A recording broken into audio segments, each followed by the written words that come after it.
General Lee had planned to attack the Union forces early in the morning with Longstreet's corps. However, realizing it wouldn't promise success, Lee revised his plan. The focus shifted to the Union center, where Anderson's division attacked with near success the evening before. General Pettigrew and 2 brigades of Pender's division would join Pickett's 3 brigades in the effort. General Meade decided to fight a defensive battle, awaiting the Confederate attack. Federal deployment remained mostly unchanged, with numerous artillery pieces positioned on Cemetery Ridge. Confederate batteries opened fire, intending to destroy Union batteries and weaken the infantry.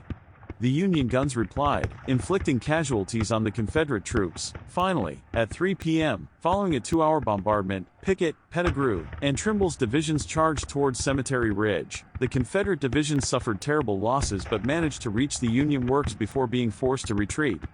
The assault lasted only an hour. The Confederate batteries, running low on ammunition, signaled the time for the infantry advance. The Union forces stood strong on Cemetery Ridge, casualties present, but their units remained intact. The Battle of Gettysburg on July 3 marked the final assault. The brave soldiers on both sides fought with utmost valor and determination. July 3, 3 p.m. The charge.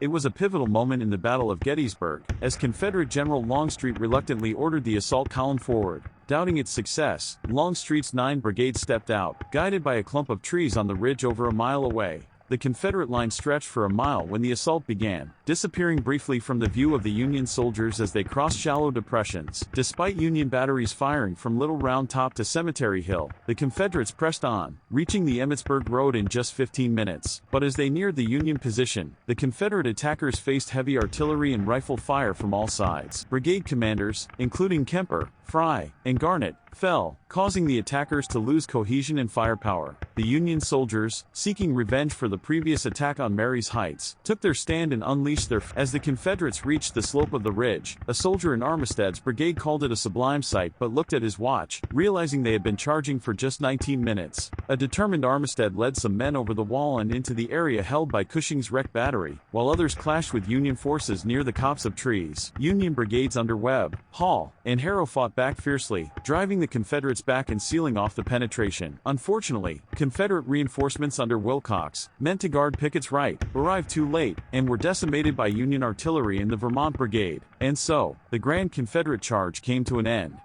Over 5,600 Confederates were casualties, while Union losses numbered around 1,500. General Lee rode into the field to rally the survivors, acknowledging his fault but remaining hopeful. He said, "The fault is mine, but it will be right in the end." The failed Confederate assault at Gettysburg was a devastating blow, marking a turning point in the Civil War.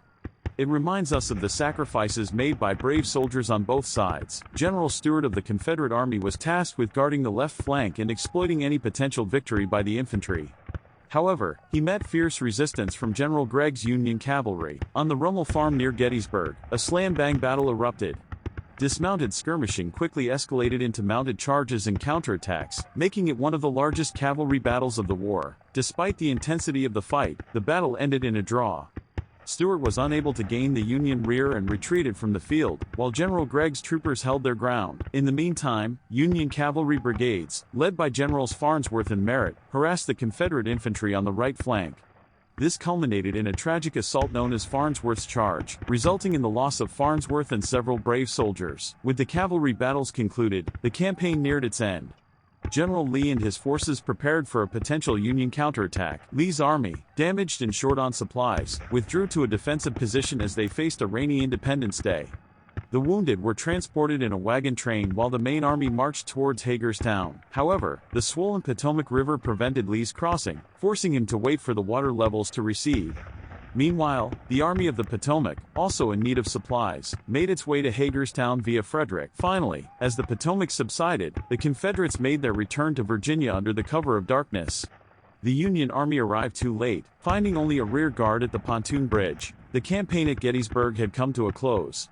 The casualties were staggering, with thousands of lives lost on both sides. While Lee had achieved some of his objectives, he ultimately lost the decisive battle, returning to Virginia with a severely weakened army. The march from Gettysburg would ultimately lead to Appomattox.